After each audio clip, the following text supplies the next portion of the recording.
and full screen.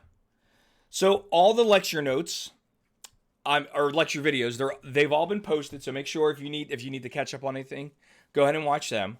All right, but we're going to go ahead and we're going to do number 9. Okay? Now, number 9, step 1. Get it equal to 0. It's already done. We have the quantity, 3x minus 2 times the quantity, 2x squared minus 13x plus 15. So, and it equals 0. So step 1 is done. Step 2, you want this to be completely factored. Now, right now, it's kind of factored. Kind of. If you look at this, here's your first factor, the 3x minus 2. And then your second factor is the quantity 2x squared minus 13x plus 15. The question becomes,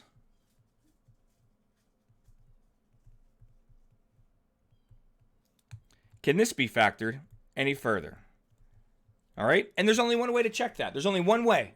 Try it. You just got to try to factor it. Okay? So what we're going to do is we're going to factor it. So this is, let me underline it one more time again. All right, there we go. So that's the one we're factoring. So step 1, I do not see a GCF. Step 2, my polynomial type is a trinomial with a not equal to 1. So I have to do the AC method here. Hopefully you could see 2x squared minus 13x plus 15. You should automatically be thinking AC method by now. Hopefully. Okay? So we're going to do the AC method. So step 1, let's get our idea. I'm going to multiply 2 binomials and they're both negative. How do I know they're both negative? I always copy down the first sign, and a negative times a negative is a positive number. So I know they're both negative, okay? Step 2, we're going to take a times c, so 2 times 15, and that's going to equal 30.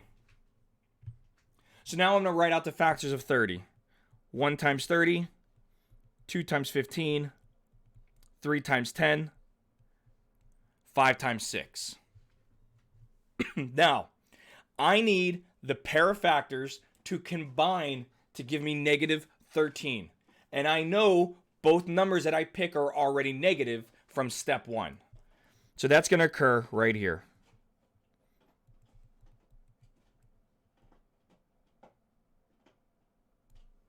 So negative 3 minus 10 equals negative 13. Are we okay with that? All right. So step 3.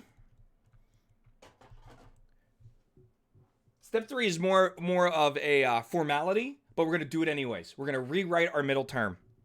Negative 13x is going to equal negative 3x minus 10x. And the reason why I do that is because in step 4, I rewrite the polynomial now. 2x squared minus 3x minus 10x plus 15. Okay? So now that I rewrote it, I factor by grouping. So I group the first 2 terms. I group the second 2 terms. And I need to be careful. The middle sign is negative. Therefore, the second binomial sign changes. So instead of it being plus 15, it is minus 15. Now I factor out my GCFs for each grouping. So for the first group, I factor out an x. And for the second group, I can factor out, it looks like a 2.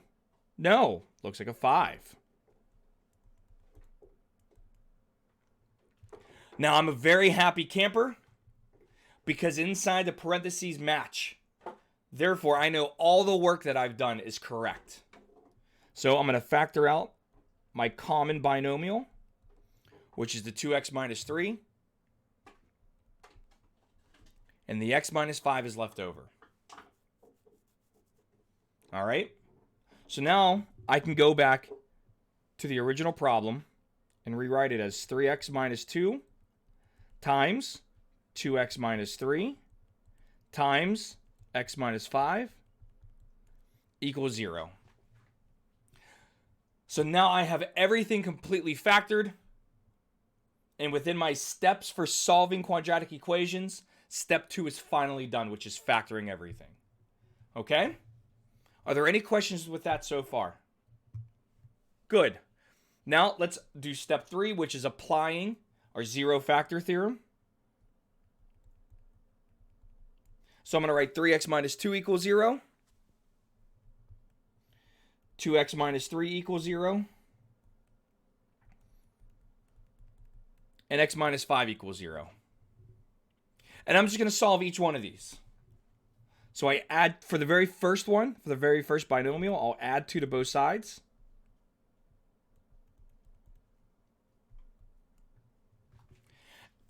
And then I will divide both sides by the number in front of the variable, which is a 3.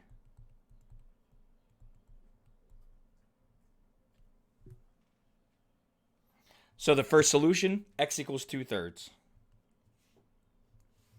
For my second, I will add 3 to both sides.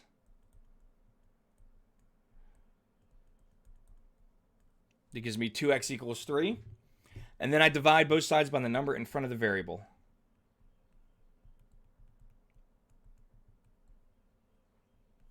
X equals 3/2. And then for the final factor, I will just add 5 to both sides to give me x equals 5. All right, how are we looking? I think that problem was a fantastic problem because it really encompasses everything that we're doing. Factoring, getting things equal to 0, the AC method of factoring, which is the most time consuming. But if you just follow the little steps, your techniques, everything should kind of just fall into place. The only thing is you got to practice. You just can't do 2 problems and say, okay, I got it. Practice, get your mind thinking very systematically. Okay? All right, let's look at number 10. In fact, I want you to do number 10. I'm going to take a break for a second. So please go ahead and do number 10 for me.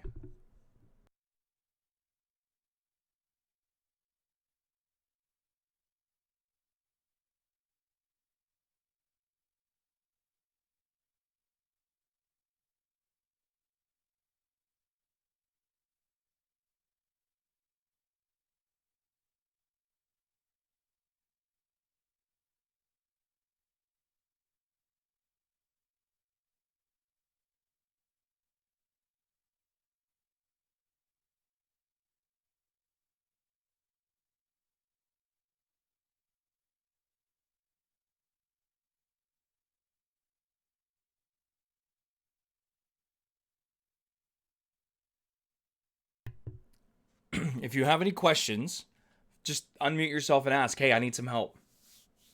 I'm cool with that.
Anybody need any help or anything?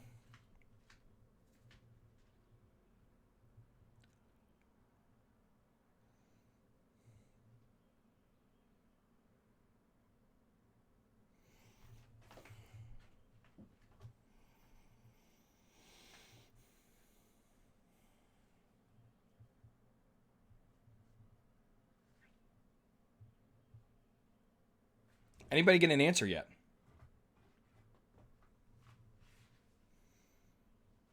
Anybody stuck? Come on. Okay. Just asking.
All right, are we ready?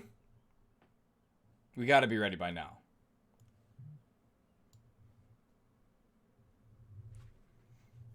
Who got an answer? I'll give you one of the answers. I think one of the answers,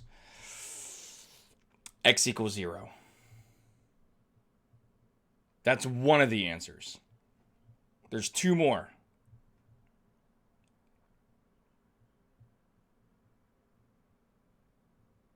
I think another answer is x equals -3. And the last one might be x equals 2.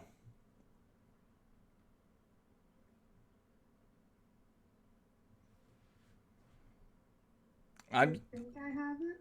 I'm just guessing. I mean, I'm trying to factor everything in my head. And I know for a fact x equals 0 is one of them. I think the other two are -3 and +2. Alexandria, is that what you got also? Yeah. Okay, well, let's go over it then. All right. So here we go. Step 1. Get it equal to 0. It's equal to 0. Step 2, factor. So when it says factor, you got to go to your flow chart.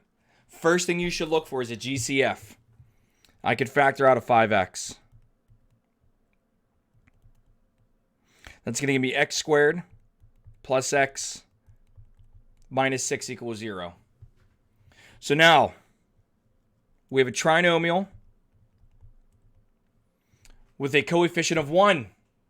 So I'm going to go directly into the multiplication of two binomials. Do my signs. Write out the factors of 6. And they have to combine to give me +1. And the only way that occurs is -2 plus 3 equals +1. So -2 plus 3. So now I set each one of these, because they all contain a variable, equal to 0.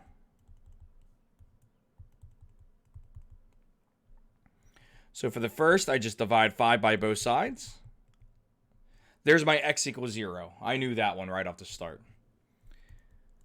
For the middle term, I just subtract 3 from both sides to give me x equals -3. And then for the last factor, I add 2 to both sides. And that gives me x equals +2. That's it. So, where do we get stumped? I need to know. If you did, I don't know. It's funny. It's like the longer the semester goes, the quieter classes get. I thought it would be the exact opposite. I thought you'd be so comfortable in class that you'd feel confident just, you know, talking, or better yet, you're just so excited because the semester's almost over. Well, I got what you got in the end, but in the beginning, I guess I was kind of stumped, being like, okay, what exactly should I factor out? Because I guess I get kind of nervous. I'm like, oh, what if I should factor out only the 5, or should I only factor out the X? That's just me being me. So So no, factoring out the 5X. no, that's fine. So what you're saying is factoring out that GCF is still a little iffy. Yeah. All right. So just remember the GCF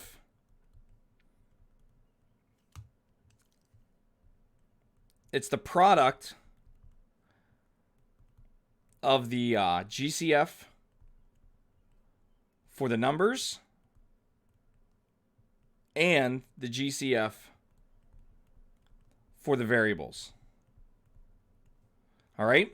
So it's the product of those two things. So you're going to multiply them. So, and what you said, Alex, really, really helps people, to be honest with you.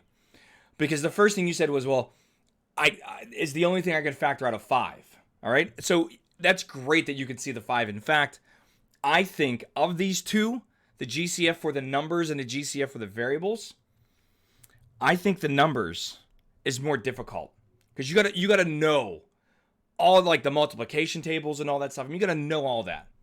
The variable is actually the easy one. They all contain an x. The only thing you're looking for is the smallest exponent. So that occurs at the very end. Right here. So you know the maximum amount of x's that you can factor out of each term is one of them. That's it. Like I said, I thought the hard part was factoring out the 5. 5, and 30. But if you just do the numbers first, then do the variables second, you should get your GCF. Does that make sense? Yeah, thank you. The how you said, like, the last X, you know, that kind of opened my eyes up a little bit. Okay, perfect. Good, good. Yeah, it's just the smallest exponent. That's it. Thank you. You're welcome. Any other questions? No? All right. So, before we move on to the last topic, I think I went over this in this class a little bit, but I want to show us what's happening here. All right? Because the next thing talks about, well, what's one of the applications to actually finding what x equals? So, I just open up my internet browser. I'm going to go to one of my favorite websites, Desmos. And I'm going to type in 5x to the third power plus 5x squared minus 30x. Give me 1 second here because I just want to make this look pretty. So I need to see, okay, 45 and okay. All right, so I'm going to make it look pretty real fast. -5 to 5. And -30 to 45. There we go. Now, we just found that if we factored, set it equal to 0, we found that x would equal -3, 0, and 2. Is that correct, everyone? Look what happens when I actually graph this. What do we notice about those points right there? First, what type of points are those? I mean, each one of those points that I just clicked on are very special. What are the name of those 3 points?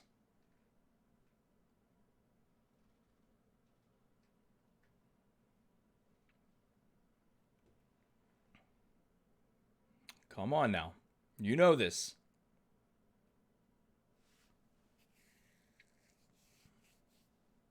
What do these 3 points all have in common? There's something they all have in common.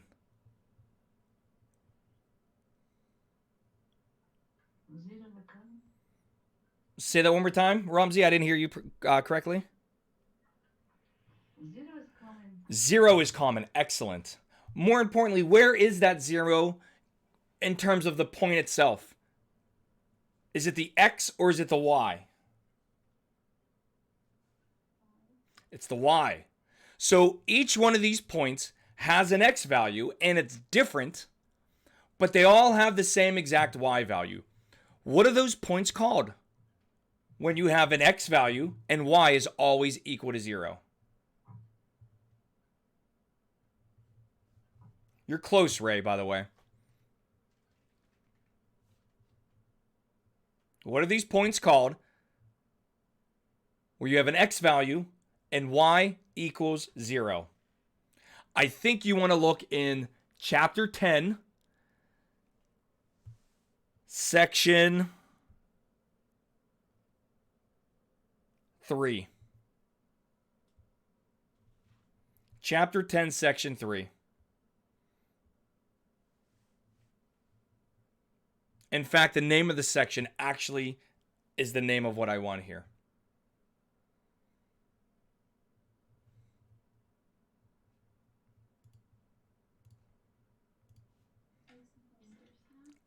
Say that one more time, Jada?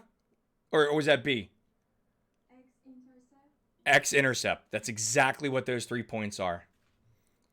In other words, when we set the equation equal to 0, and we factor and we solve for x, we are finding all the x-intercepts for that quadratic or that higher order polynomial. Okay?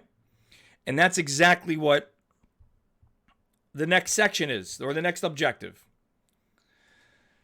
Objective 3 says finding x-intercepts of the graph of a quadratic equation in 2 variables. So I have an example here. And this example is solve y equals x squared minus 5x plus 4. And then we're going to use a graphing device to graph the quadratic equation.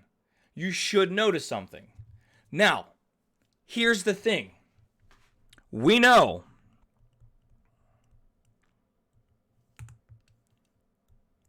at the x-intercept,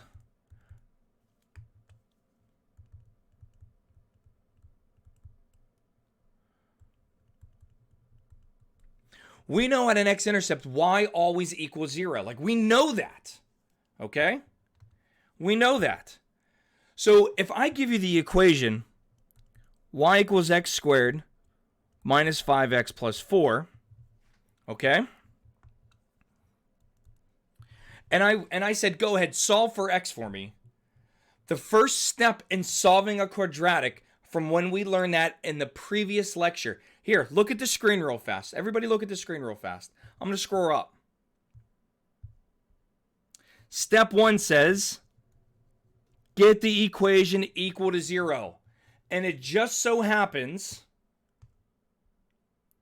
that in an x-intercept, y equals 0. You've been finding the x-intercepts the entire time. I just never told you that that's what we were doing until right now. Okay? So step 1, if the question says solve y equals x squared minus 5x plus 4, you got to set y equal to 0. So replace the y with the number 0. Step 2 is the solve, or factor. I'm sorry. Step 2 is the factor. You have a trinomial with a equal to 1. So go directly into your binomial. Put a minus and a minus for your signs. Your factors of 4 are 1 and 4 and 2 and 2. And they need to combine to give you negative 5. The only way that occurs is with negative 1 minus 4. So negative 1 and negative 4. Now you will set each of these equal to 0.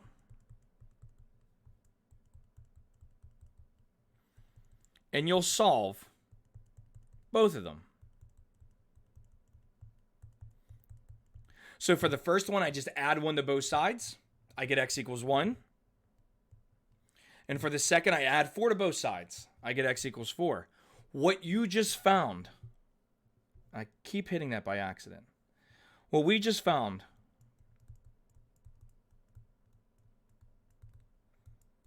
are the x-intercepts.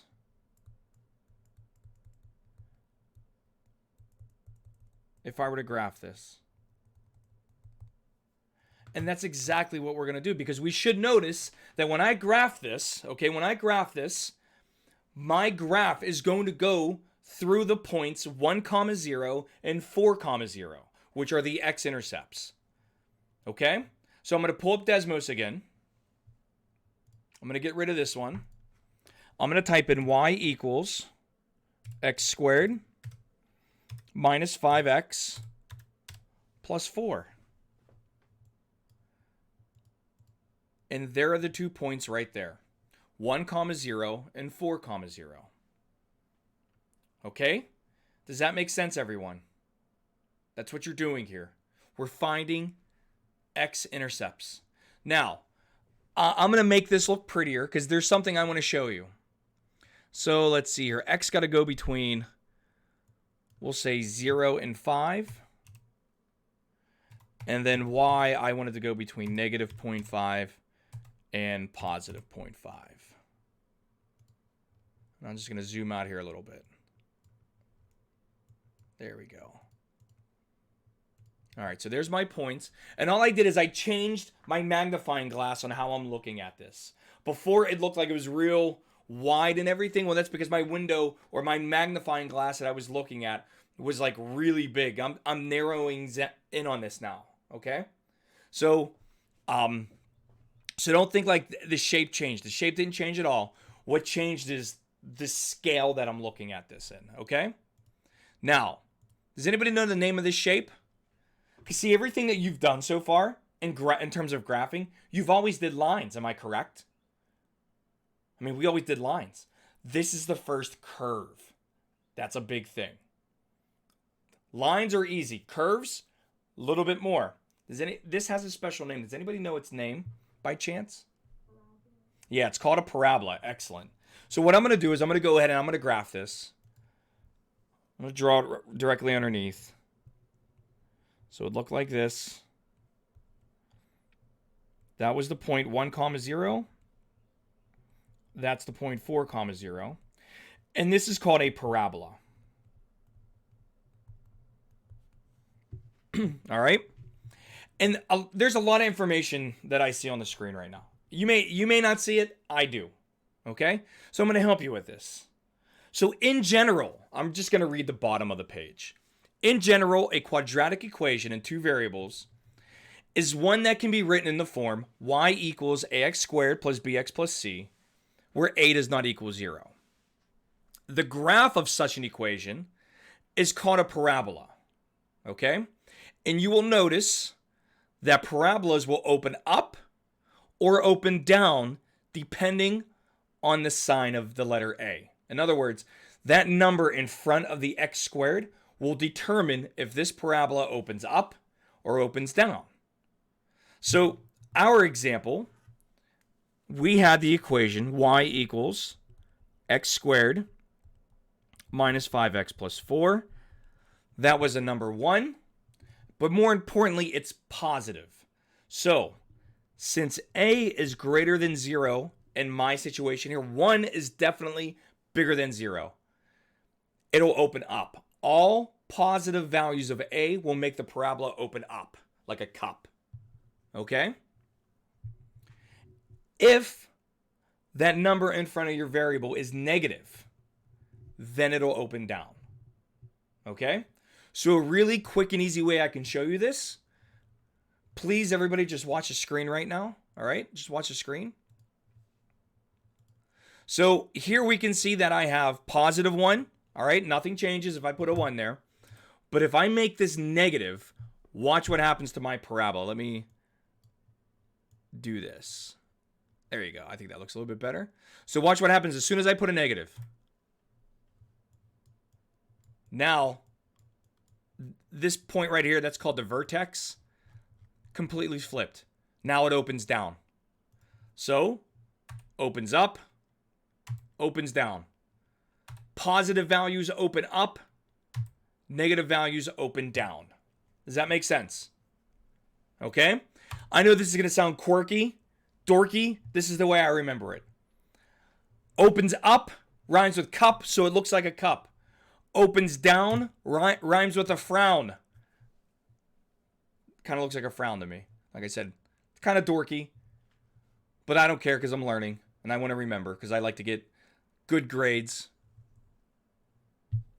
All right, so from the example above, you should notice that the solutions found were actually the x component for the x-intercepts.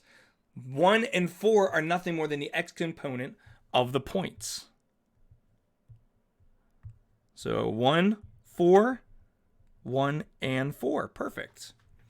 So below, when I scroll down, are going to be the different types of quadratic equations that we can actually graph. So you got to remember, just like when we were when we were solving lines, remember when we were doing lines, you can have a situation where they cross, where they don't cross, or the two lines are actually on top of each other. Okay? Same thing can kind of happen with a quadratic. We have different types of solutions. So let me show you what they are. All right, so here's what they look like. The first type is no solution. Because there are no, I don't know why I wrote an arrow.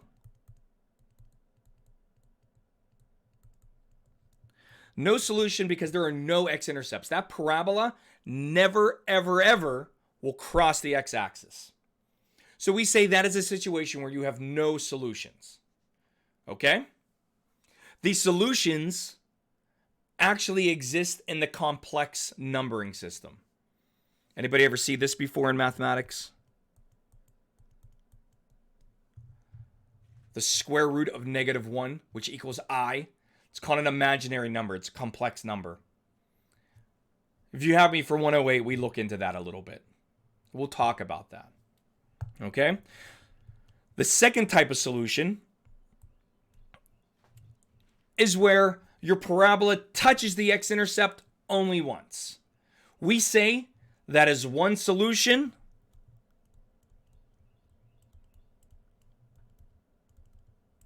repeated twice.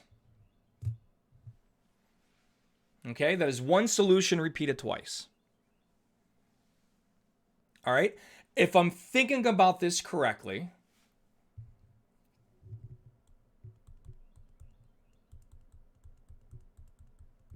here's an example of one. So if you notice here, what I would do is set y equal to 0. I would factor. Both of my signs are going to be positive. Two numbers that multiply to get 2, or I'm sorry, two numbers that multiply to get 2. Sorry, I said it again like a knucklehead. Two numbers that multiply to get 4, but combine to give you 4. Well, that's going to be x plus 2 and x plus 2. Notice when I set each of these equal to 0, I get the same exact result. Okay?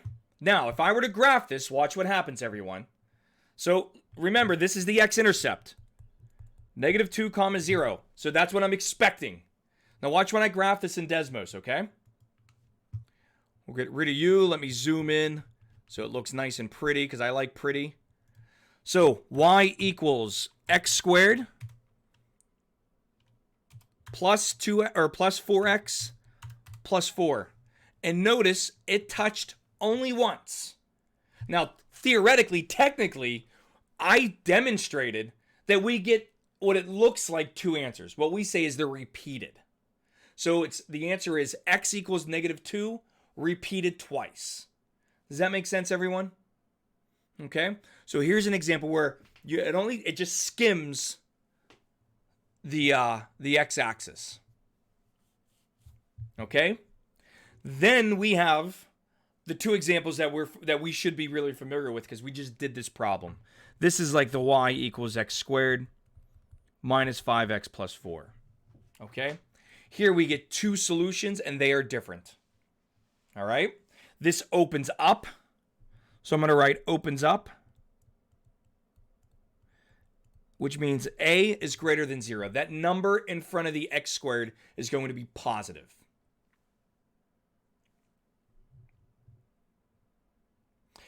And then the last type of solution, this would be like that y equals -x squared minus 5x plus 4. This opens down. which means A is less than 0. Okay? How are we looking so far? Pretty good? All right, so here's your 4 types of solutions. All right? And in terms of just studying quadratics, we're done.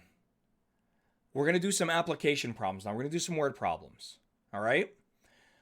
You got to be able just to take a step back, think about what the problem is asking you, look at the information that you're given, and you should be okay. All right? We're going to do some more problems together. Before I move on, I just want to know, are there any more questions? All right. So let's go into chapter or section 7 then, and we'll finish up today.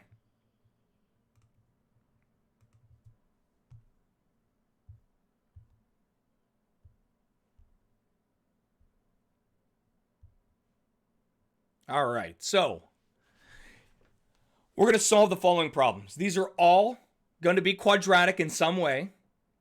All right, so which means you're probably going to have to set up an equation. You're probably going to have to factor and then tell me what the answers are. Also, common sense reigns supreme here. All right, and we're going to see exactly why in the very first example. Okay, so here we go. The area of a square is 121 square units. Find the length of its sides. So we have a square. I know the area is 121 square units. All they're asking us to do is just find a length. Now, here's what we know about a square. Actually, you tell me. What makes a square a square? What makes it so special?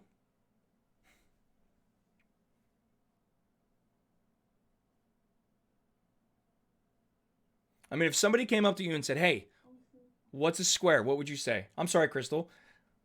I think I cut you off. All the sides are equal. All the sides are the same. That's one of the most important things. All squares are rectangles. Not all rectangles are squares. So, since we know a square has all the same sides, then I guess that side must be x as well. Okay? Now, what is the one pretty important piece of information they gave us here? Like, what do we know about this square? We don't know its sides, but we know something about it. And what is that something? The area is 121. We know the area. So I'm going to write that.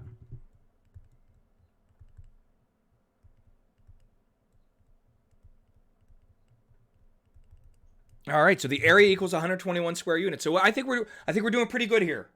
We understand what they want us to do. They want us to find a length. We know a square has all the same sides, and we know the area is 121 square units. Do we know any formulas about the area and how it relates to a square? In other words, does anybody know the formula for area for a square?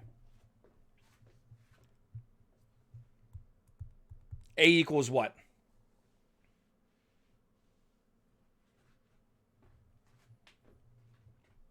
You might have to go back to your MAT090 days for this one.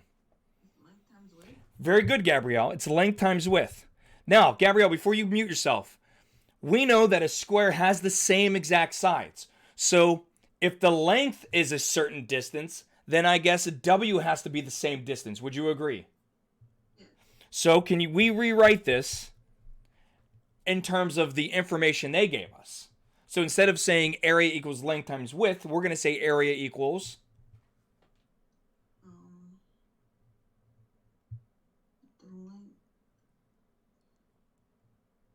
What would be the length of my square?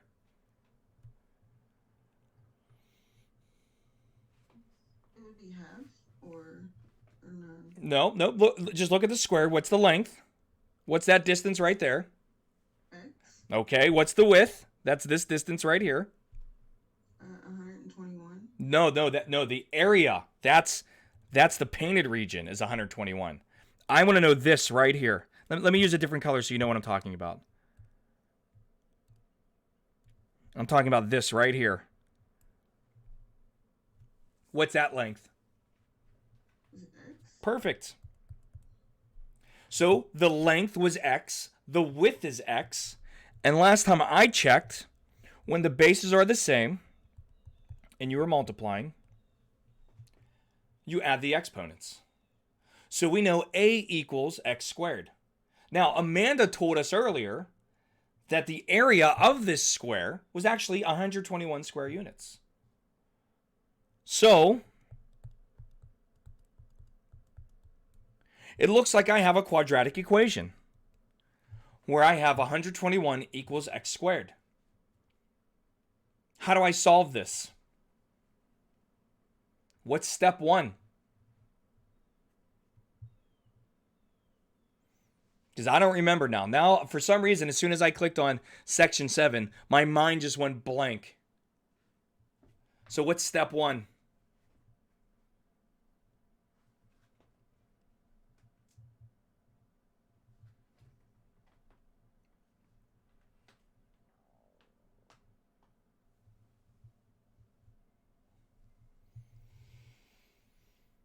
Anybody? What is step one to solve this equation?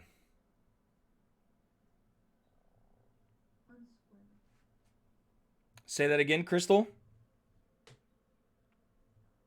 Not sure. Is it to unsquare? No. No. I've never even heard unsquare before. I do like it, though. I know what you mean, but I didn't teach that technique, so I'm not going to go over it. Like, you don't see that technique until Math 108. So how do I solve this? Everyone, the answer is right here. It's in section 6, all the way at the very top. Solve quadratic equations. What's step one?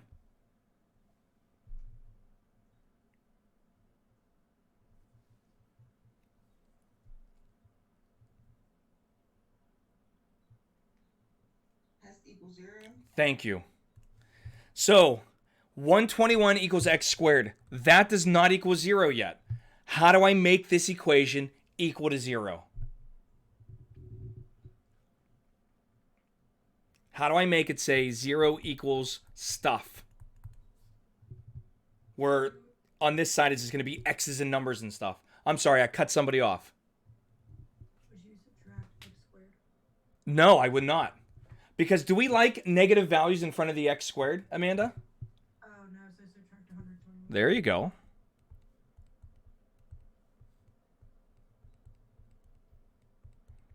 I love that move.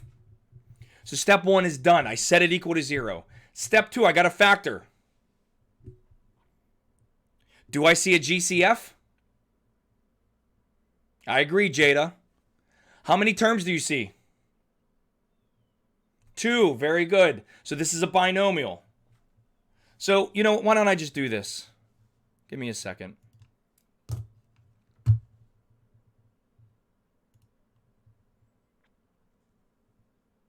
Where did I save that? I think I saved it in, is it in my guided notes? MAT090, factoring polynomials, factoring flowchart.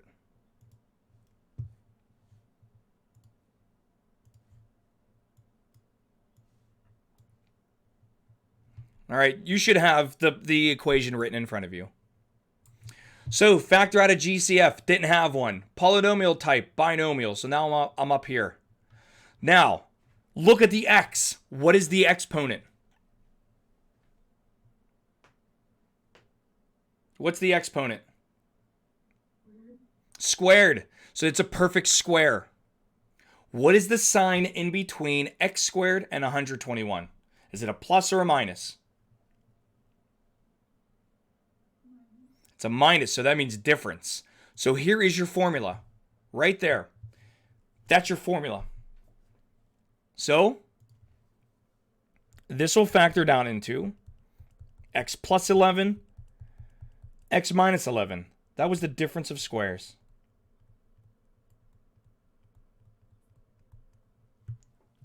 So now that it's factored, I will set each one of these factors equal to 0.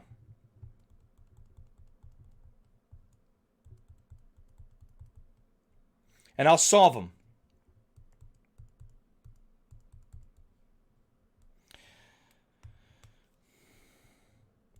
The first answer, x equals negative 11. The second answer, x equals positive 11. Now I got a question for you.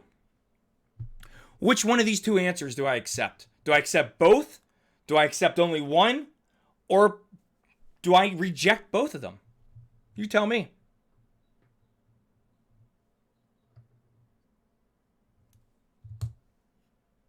What do you think?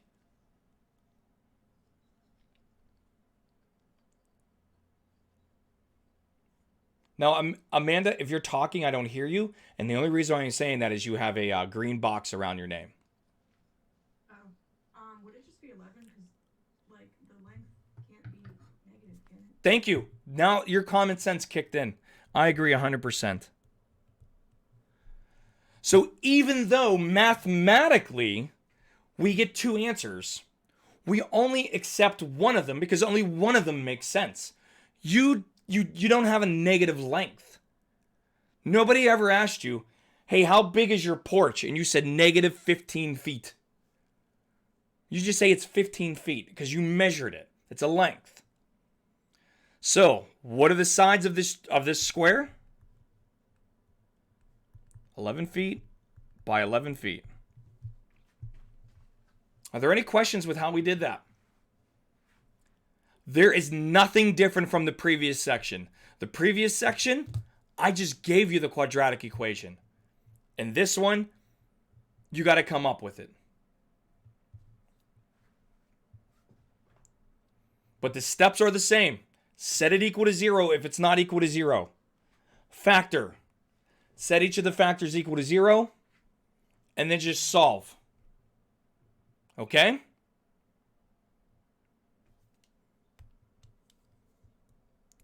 Let's look at the next example here.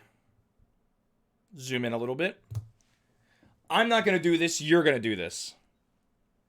The perimeter of a triangle is 85 feet. I want to know, find the lengths of each of the sides. So find the lengths of its sides. So I don't want to hear something like x equals 2. I want to know the lengths. Okay? So I'm going to let you do this.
Okay, are we ready?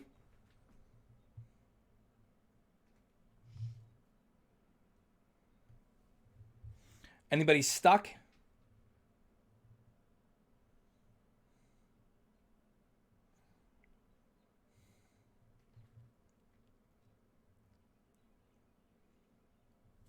Yeah, I'm stuck. All right, well, let's think about this then, all right? I'll give you a hint.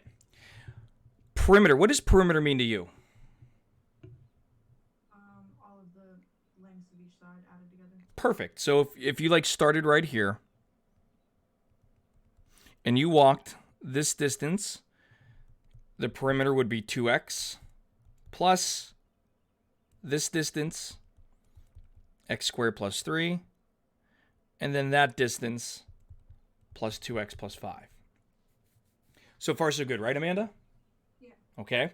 So let's group like terms just to clean this up a little bit. So the perimeter equals x squared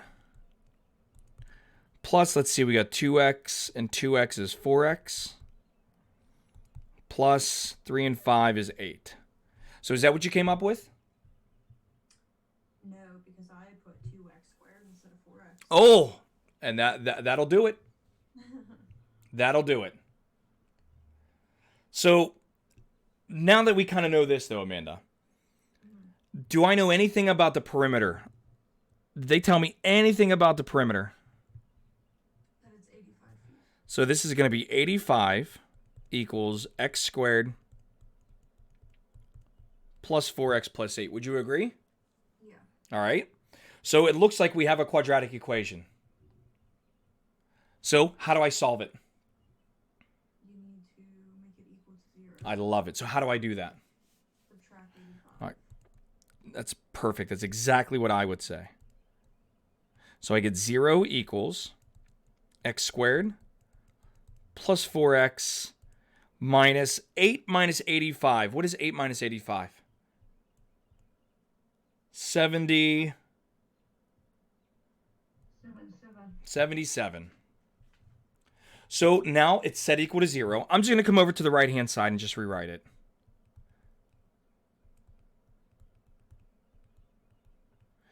So step 2 is factor. I have a trinomial, no GCF, a equals 1. So I can go directly into this. Put an x and an x. Copy the first sign down. The second one has to be a negative, because a positive times a negative is another negative. I'm going to write out the factors of 77. And I know these have to combine to give me positive 4. The only way that occurs is with negative 7 plus 11, because then that equals positive 4. So negative 7 plus 11. So now I said each factor equal to 0.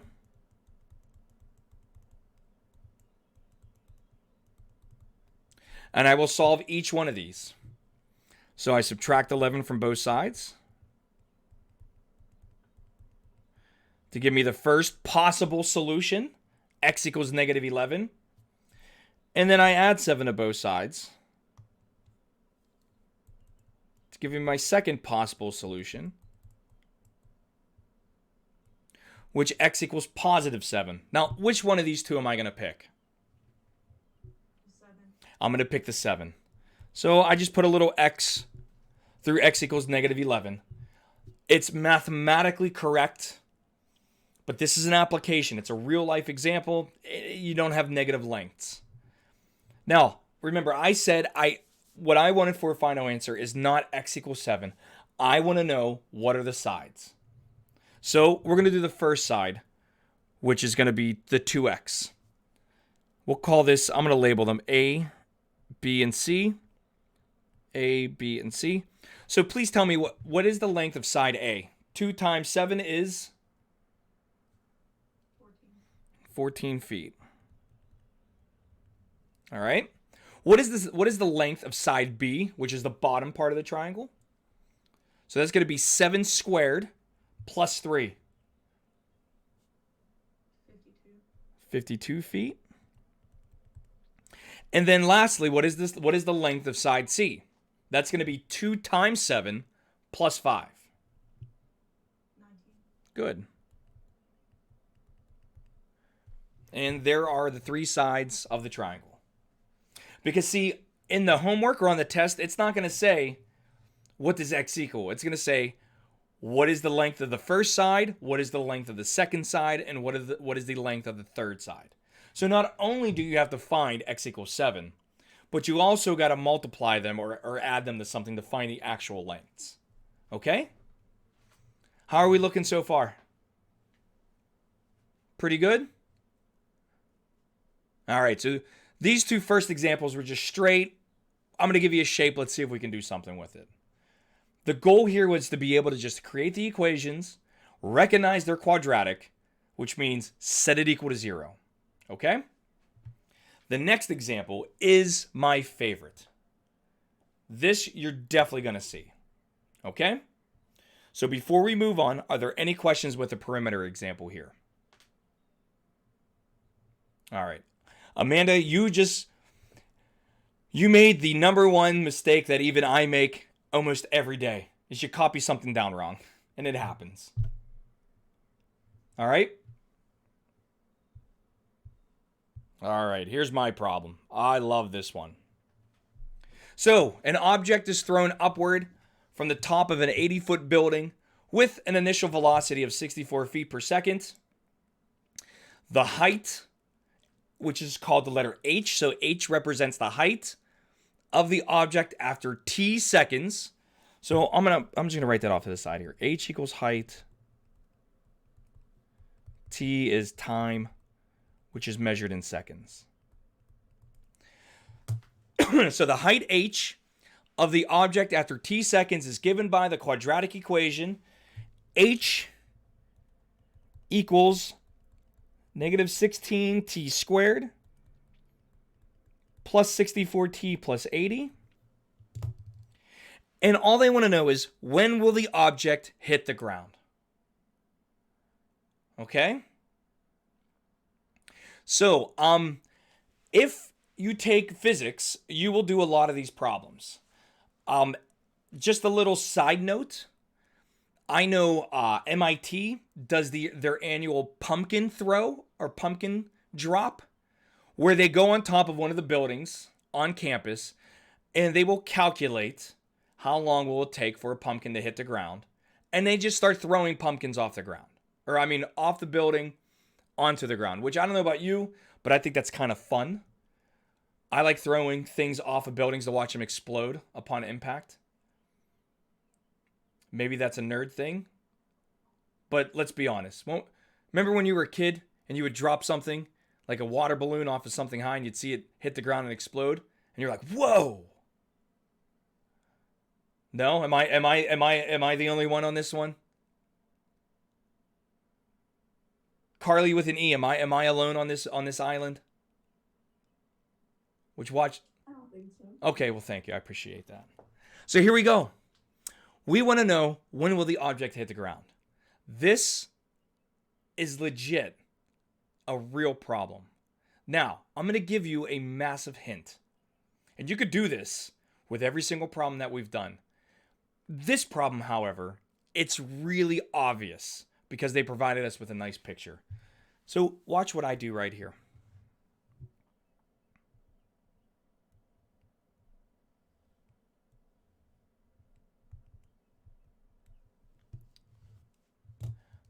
What did I just create?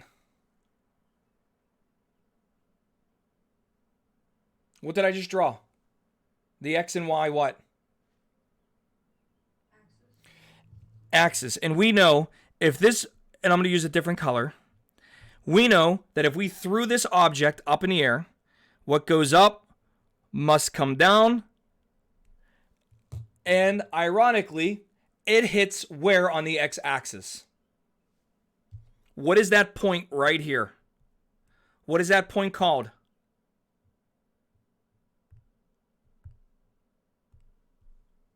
It has a name. What's its name? We went over it today. I love it. The X-Intercept. So we know to find the X-Intercept, the equation has to be set equal to 0. Now, the object, when it hits the ground, it's at ground 0. It has no more height. Is that correct? So, to solve this problem, just like every single problem we've done so far, you are going to rewrite the equation. Oh, too thick of a marker. You're going to set the equation equal to 0. In other words, height has to equal 0 because you're trying to figure out how long will it take. So the height equals 0. And you're solving t, which stands for time. So once again, we have a quadratic equation. We have a quadratic equation. So step 1, factor out a GCF. Is there a GCF for this problem? Well, I can see one right off the start. I see a negative in front of that t squared. In fact, I see negative 16. So I'm thinking definitely factor out the negative. I don't want that t squared to be positive or negative. I want it to be positive. So I know I'm factoring out a negative. The question becomes, can I also factor out a number? Would be 8. Try a little bit more, Amanda.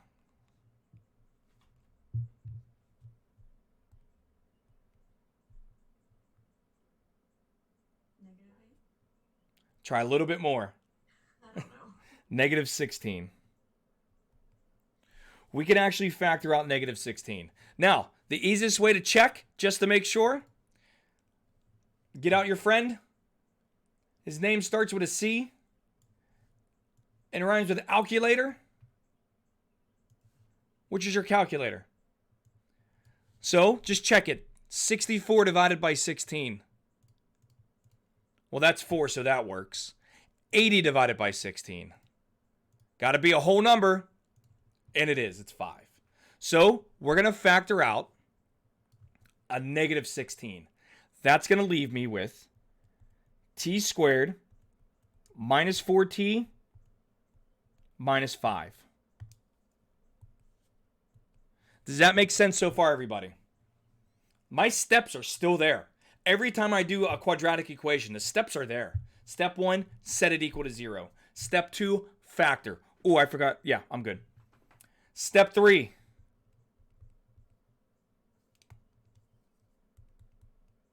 Oh no, my bad. We're still on step 2 because we still have to completely factor. So inside the parentheses is a trinomial with a equal to 1 because we factored out the negative 16, which is perfect. So I copied down the first sign. The second sign has to be a plus because a negative times a positive is a negative.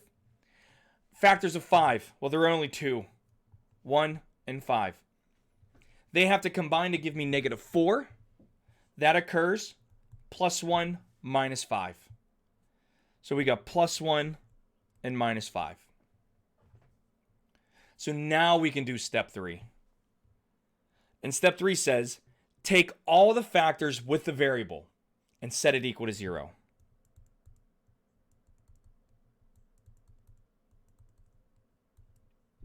I don't have to worry about the negative 16 because it doesn't have a variable.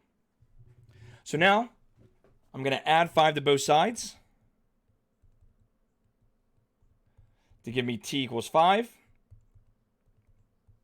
And then for the second factor, I'm going to subtract 1 from both sides to give me t equals negative 1. Which answer do I pick? Which one do I reject? So which one do I accept? Perfect. We do not accept time equals negative 1. If you can figure out how to go back in time, which is what t equals negative 1 is telling you, that you went backwards 1 second. If you could figure out how to go back in time, please let me know. Because I'd love to go back to about... Well, don't tell Molly this, but I'd like to go back to about 28. It was a little bit before Molly, but it's when I had a career. I was just starting out. I was single. I was making some cash. I was a lot of fun. 33 was pretty good too. That's when I met my wife. I still remember the day. I could tell you exactly what she was wearing. I could tell you the temperature. I could tell you where we met, where she parked, what she ate for lunch. I could tell you all that. My memory is garbage, except when it comes to Molly. That's it. I don't memorize anything. I understand techniques and steps. You give me a recipe, I'll follow it. You tell me this is a quadratic equation, I will tell you how to solve it because I understand the steps. See, that's what math is all about. Math is all about being able to apply the technique. That's why if you look at every single math book and you look specifically, let's pick ours. You look at chapter 13, which we're in, there are 6 sections dedicated to figuring out what a quadratic is, what factoring is, and how to do it. There's only 1 section dedicated to applications. That's because it took you 6 sections to actually get there. So there's a lot of mathematical stuff behind the scenes.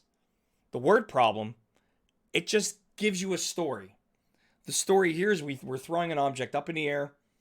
We want to know how long will it take for it to hit the ground. Here, it's going to take 5 seconds. Okay? How are we looking so far, everyone? I can guarantee you this. You're going to see this type of problem on a test. I like these problems. Are there any questions? All right, let's keep moving. How many more do we have? 1, 2,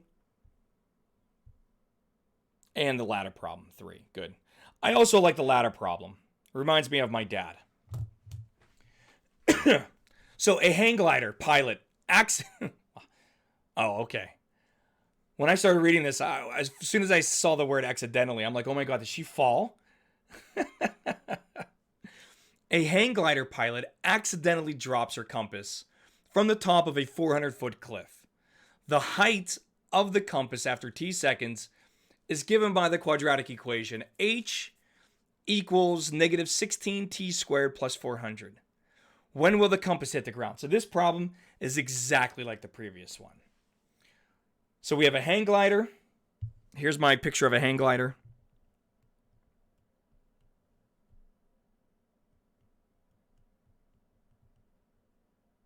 All right, there's our person. I know my artistic ability is top notch. That's why you paid for the course, to see my artistry. All of a sudden, she had a compass in her hand, and it drops. Now, we know it's going to follow this curve. Because, I mean, if you think about it, if you're running and you drop something, it kind of moves with you a little bit. Okay? I want to know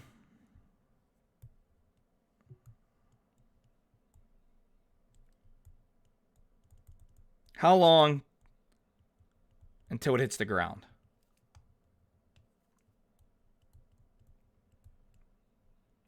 So once again, if you look at this, this is like an XY grid. It's like an XY chart.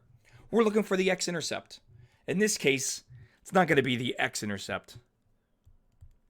It'll be the T-intercept. Because T is on the X. Remember me saying that? T would be the horizontal axis.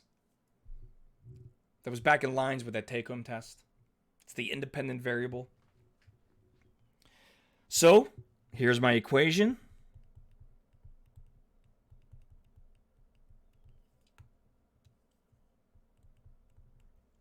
I want to know when it hits the ground, which means the height is 0.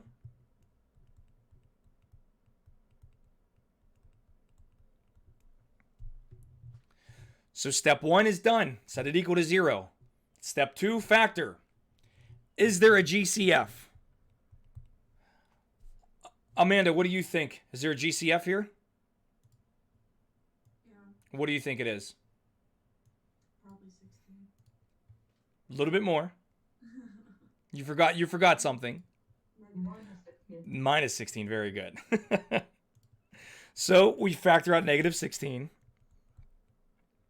That's going to give me t squared minus 25. Isn't that beautiful? Oh, I love this one. I love this one so much. Because if you look inside the parentheses, we have two terms. The t is raised to the second power, and there's a minus sign. So the factoring is going to be very simple. It's difference of squares. T plus 5 and t minus 5. T plus 5 and t minus 5. So now I set each term with a variable equal to 0. And hopefully from here you can see that my possible solutions are t equals negative 5 and t equals 5. Mathematically, they're both correct, but I only accept one, which is the positive value. So the compass hits the ground.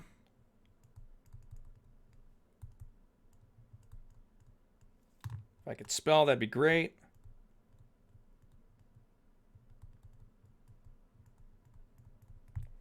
After 5 seconds. Which, I mean, that's kind of scary when you think about it. Because this person, this glider, was 400 feet in the air. 400 feet. And it only took 5 seconds for it to hit the ground. That's pretty fast.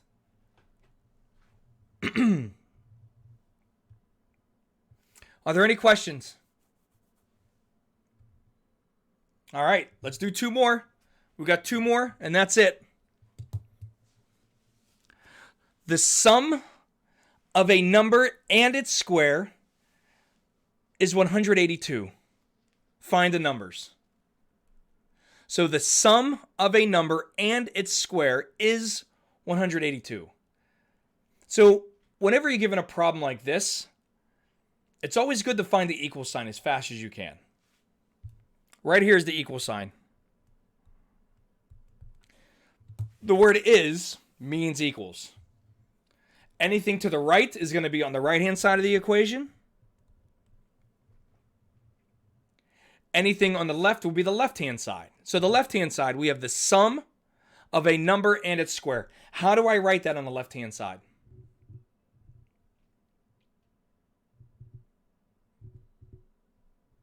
Well, first, let's let x equal the number. So how do I write the sum of a number and its square? What do you think, Jada? You and I worked on problems like this before. Is it x plus x to the second? Love it. That's it. So from here, we set the equation equal to 0 and we solve. So I'm going to subtract 182 from both sides. And I'm also going to put this in a nice descending order. So I put x squared plus x minus 182. And that has to equal 0. Now here comes the stinky part. This is the part I don't like. Because I know I need the factor. I know I have a trinomial with a equal to 1. And I know I can go directly into this. I also know what my signs are going to be. I copy down the first. A positive times a negative is going to be another negative. The stinky part is the number 182. I got to find all the factors.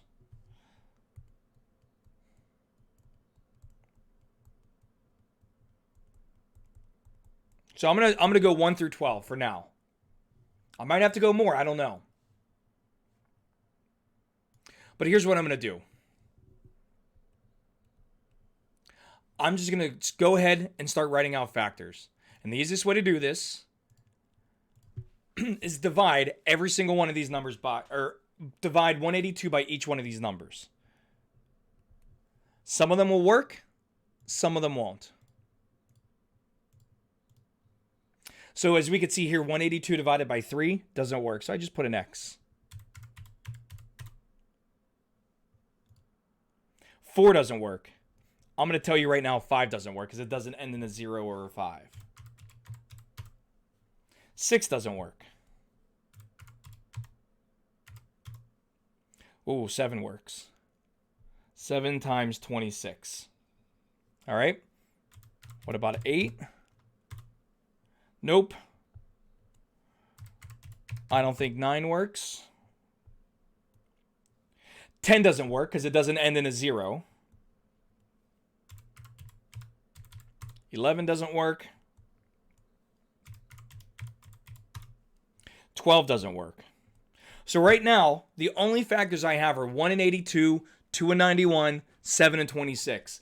They need to combine to give me +1. None of that happens. So I got to keep going. Okay? So I'm going to draw a little line right here. 13, 14, 15, 16, 17, 18, 19, and 20. And I just keep going. Like I said, this is the boring part.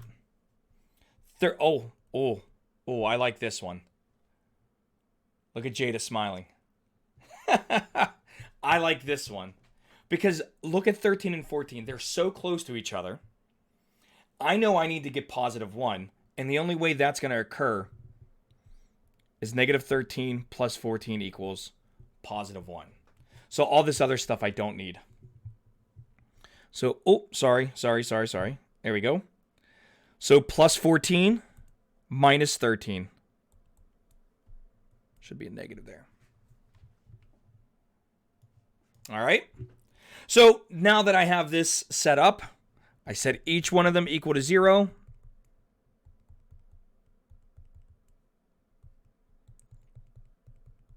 X equals -14. X equals +13. Okay? So now what I have to do is I got to check. Because maybe both of them work. Maybe only one works. You already have the formula. X plus x squared has to equal 182. So, let's try the first one.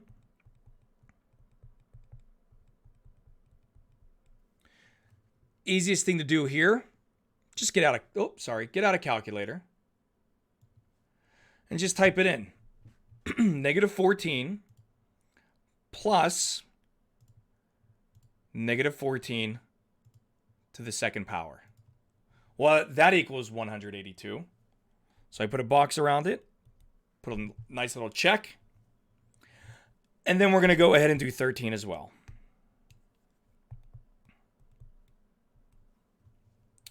So 13 plus 13 to the second is also 182. All right. Man, problem solving at its highest form right here, everyone. You're witnessing greatness right now. That's kind of arrogant. All right. Last problem. I also really like ladder problems. I love ladder problems. Because my dad worked his entire life climbing up and down ladders. So it reminds me of my dad. So a ladder is leaning against a building so that the distance from the ground to the top of the ladder is 1 foot less than the length of the ladder. So what they're saying here is this.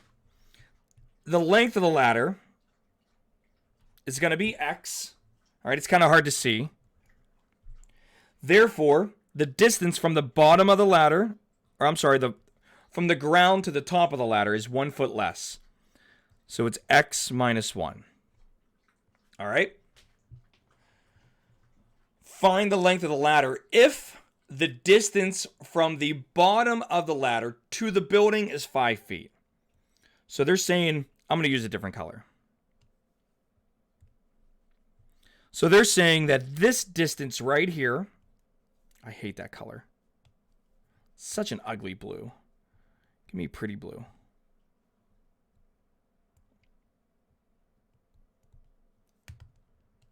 So they're saying that distance in blue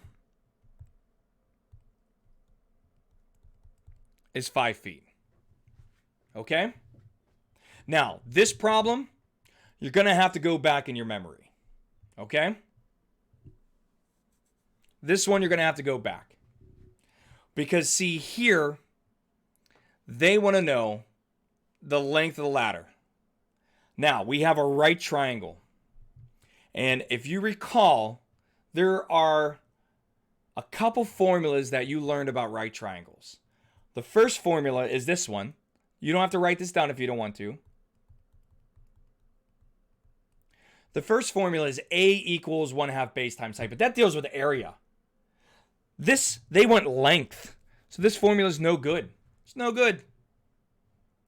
Now, we also know the perimeter, but the perimeter just means add everything up. Okay, right? But we're not going to be able to solve for x doing that.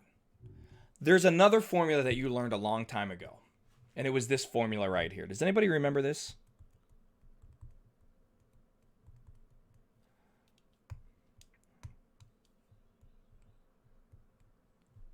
Anybody remember this formula? You would, in Math 80, this is the last thing you would have learned. It's in section 7.3. It's called the Pythagorean Theorem.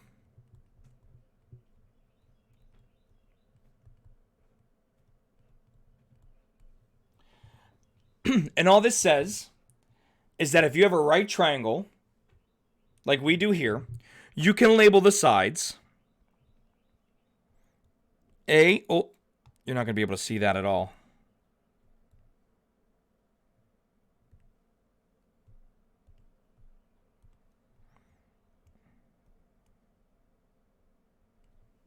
You can label the sides A, B, and C. Remember, C is the hypotenuse. It's the longest side. It's always opposite of the right angle. A and B doesn't matter.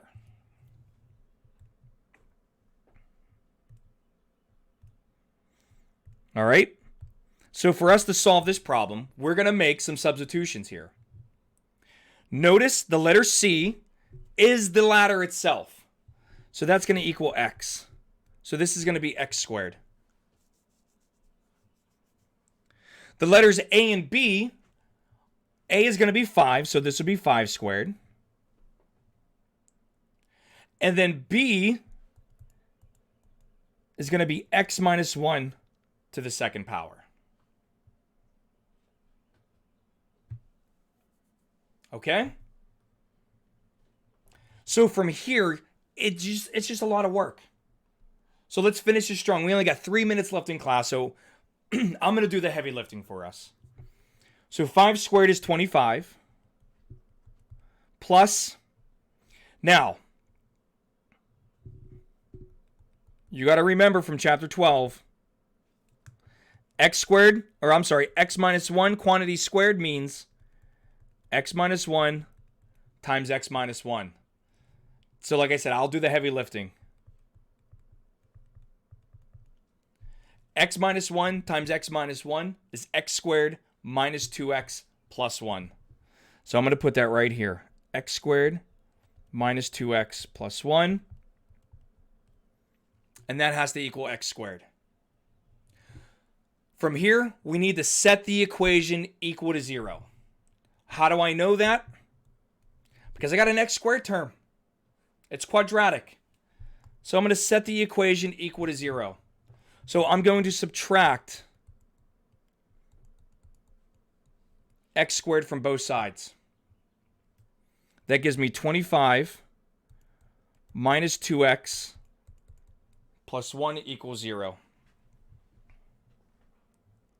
25 minus 2x plus 1. See, what happened here, I grouped my x squared terms together, and it ended up canceling itself out. That's fine. It's what happens. So now our problem went from quadratic back to linear. Do you see an x squared term in that 25 minus 2x plus 1? Do you see x to the second anymore? No. So now we transition into solving linear equations. Group-like terms. Negative 2x. 25 plus 1 is positive 26. Now, I isolate the variable by getting variable terms on one side, constant terms on the opposite side. So I'll subtract 26 from both sides.